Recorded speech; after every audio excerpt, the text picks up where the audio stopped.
ইয়া ইবাদিয়াল্লাযীনা আসরাফু আলা আনফুসিহিম লা তাকনাতু মির রাহমাতিল্লাহ ইন্নাল্লাহা ইয়াগফিরুয যুনুবা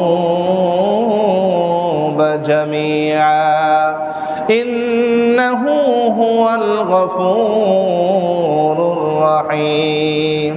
আল্লাহ বলেছেন, ও বান্দা, ইয়া ইবাদি, আল্লাহ কত সুন্দর করে ডাকতেছেন অপরাধী, ডিফল্টার, মুজরিম, অপরাধী যারা, সমস্ত সিটিং বাটপার সুদখোর বান্দাদেরকে আল্লাহ পাক সবাইকে ইন্ডিকেট করে বলছেন, ইয়া ইবাদি, ও আমার বান্দা, আল্লাযীনা আসরাফু আলা আনফুসিহিম, যারা নিজেদের উপরে জুলুম করেছো, অন্যায় করেছো, নাফরমানি করেছো, যত বড় বড় অপরাধ করো না কেন, আমি আল্লাহ সমস্ত গুনাহ মাফ করে দেব। আমার রহমত থেকে তোমরা মায়ুস হইও না, নিরাশ হইও না। সুবহানাল্লাহ।